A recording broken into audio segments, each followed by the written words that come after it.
வணக்கம். இது லங்கா ஊடகத்தின் இன்றைய முக்கிய இலங்கை செய்திகள். முதலில் தலைப்புச் செய்திகள். பாணாந்துறை கடற்கரையில் நீலவண்ண ஜெல்லி மீன்கள் விடுக்கப்பட்ட எச்சரிக்கை. தென் மாகாணத்தின் 2 முன்னாள் பிரதான செயலாளர்களுக்கு பிணை வழங்கி வைப்பு. பாரம்பரிய கலாச்சாரத்தை பாதுகாக்க அரசாங்கம் நடவடிக்கை எடுக்க வேண்டும். இலங்கை சுதந்திர கட்சியின் இளைஞர் முன்னணி தெரிவிப்பு.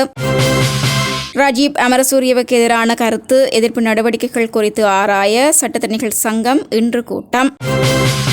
நீதிபதிகளின் வயதில்லை நீடிப்பு ஜனநாயகத்துக்கு எதிரானது, தயாசிரி ஜெயசேகர கருத்து. ரணில் சஜித் நாமல் அணிகளின் சேர்க்கை மக்கள் நலனுக்கானதல்ல, மாற்றத்திற்கான இளைஞர் அமைப்பு தெரிவிப்பு. தொடர்பென விரிவான செய்திகள்.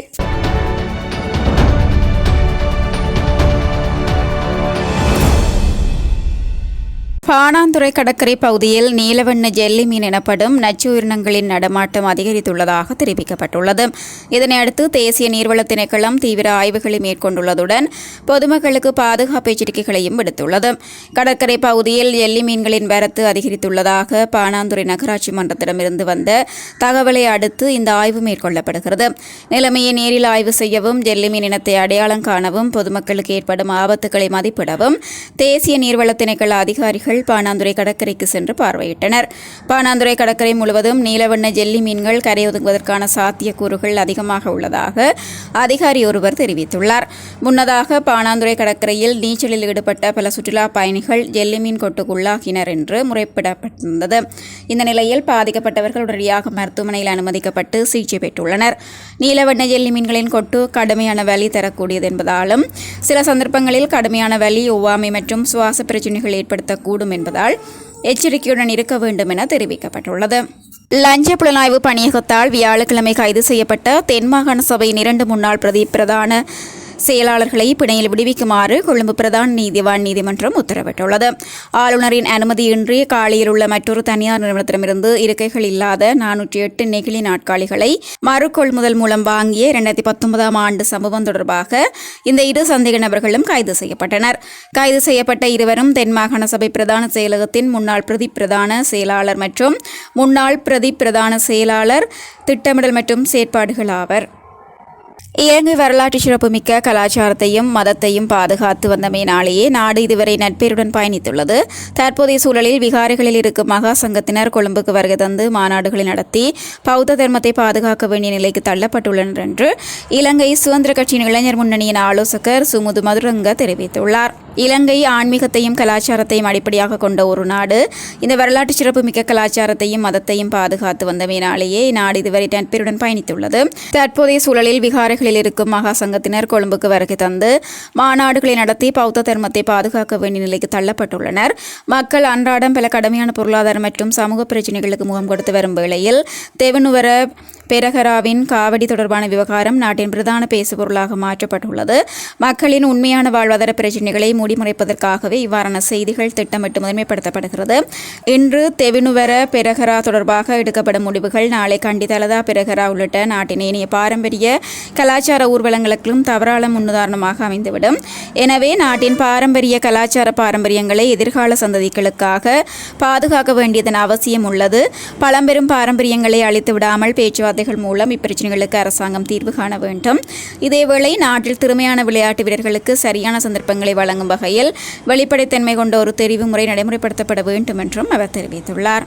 இலங்கை சட்டத்திறனிகள் சங்கத்தின் தலைவர் சட்டத்திறனி ராஜீவ் அமரசூரிய அரசியல் டீலுக்கு அமைவாக செயற்படுவதாக தேசிய மக்கள் சக்தியின் பாராளுமன்ற உறுப்பினர் அசித நிரோஷனன் பாராளுமன்றத்தில் முன்வைத்த கருத்துக்கு எதிராக நடவடிக்கை எடுப்பது குறித்து ஆராய்வதற்காக சட்டத்திறனிகள் சங்கத்தின் பொதுச்சபை புதன்கிழமை கொழும்பில் கூட உள்ளது. நாட்டில் உள்ள சகல நீதிமன்றங்களினதும் நீதிபதிகளின் ஓய்வு பெறும் வயதில்லையை நீடிப்பதற்கு அரசாங்கம் முன்னெடுத்து வரும் நடவடிக்கைகளுக்கு எதிராக சட்டத்திறனிகள் சங்கம் அண்மையில் விசேட பிரேரணை ஒன்றை நிறைவேற்றியது. அதனை அடுத்து மாகாண சபை தேர்தல் நடைபெறும் போது ஐக்கிய மக்கள் சக்தியின் மேல் மாகாண முதலமைச்சர் வேட்பாளராக போட்டியிடுவதற்கு வாய்ப்பளிப்பதாக எதிர்க்கட்சித் தலைவர் சஜித் பிரேமதாச இலங்கை சட்டத்திறனிகள் சங்கத்தின் தலைவர் சட்டத்திறனி ராஜீவ் அமரசூரியவுக்கு வாக்குறுதி அளித்திருப்பதாகவும் அதற்கு அமைவாகவே அவர் நீதிபதிகளின் ஓய்வு பெறும் வயதில்லை நீடிப்பு குறித்து தவறான விடயங்களை சமூகமயப்படுத்தப்படுவதாகவும் தேசிய மக்கள் சக்தியின் பாராளுமன்ற உறுப்பினர் அசித நிரோஷன கடந்த வாரம் பாராளுமன்றத்தில் உரையாற்றுகையில் குற்றம் சாட்டினார். இக்குற்றச்சாட்டை முற்றாக நிராகரித்து அறிக்கை ஒன்றை வெளியிட்ட இலங்கை வழங்கிய சட்டத்தரணிகள் சங்கம் அரசியல் நோக்கத்துடனான இவ்வாறான குற்றச்சாட்டுக்களை வன்மையாக கண்டிப்பதாக தெரிவித்திருந்தது. இவ்வாறானதொரு பின்னணியிலே பாராளுமன்ற உறுப்பினர் ராசிதன் ரோஷனவின் கருத்துக்கு எதிர்ப்பை வெளிப்படுத்தும் வகையில் முன்னெடுக்கக்கூடிய நடவடிக்கைகள் குறித்து ஆராய்வதற்காக சட்டத்தரணிகள் சங்கத்தின் பொதுச்சபை இன்று காலை 9:30 மணிக்கு கொழும்பில் அமைந்துள்ள சட்டத்தரணிகள் சங்க கூட்டத்தில் கூட உள்ளது. நீதிபதிகளின் வயதில்லையை நீடிக்கும் அரசாங்கத்தின் தீர்மானம் நாட்டின் ஜனநாயகத்துக்கு விரோதமான செயலாகும்.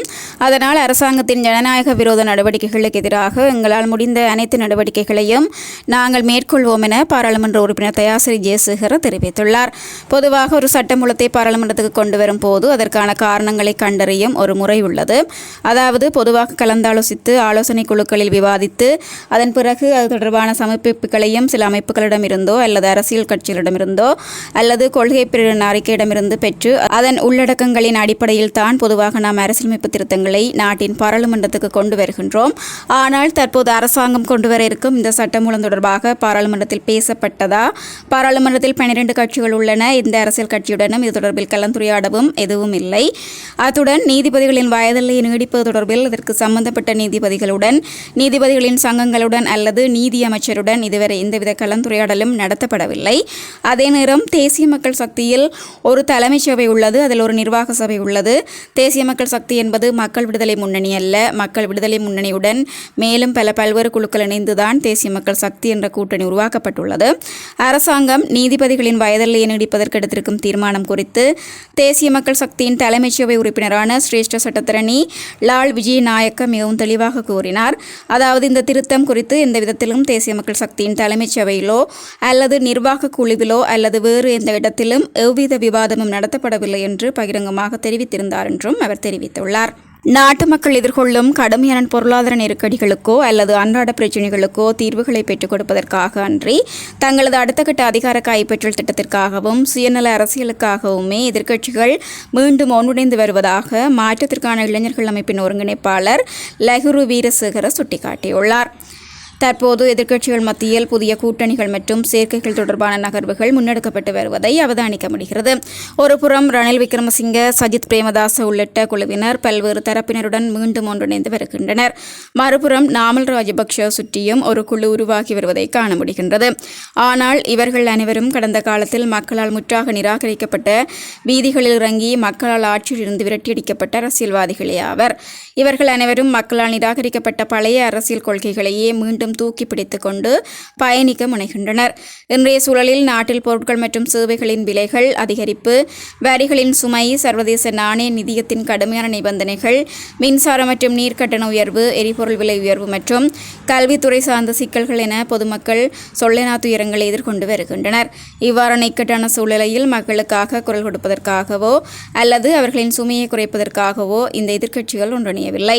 பாராளுமன்றத்துக்குள்ளோ அல்லது அதற்கு வெளியிலோ பொதுமக்கள் சந்திக்கும் பிரதான பிரச்சினைகள் தொடர்பில் இந்த எதிர்க்கட்சிகளின் உண்மையான தலையீடுகளையோ அல்லது மக்கள் நலன் சார்ந்து நிற்பதையோ காண முடிவதில்லை.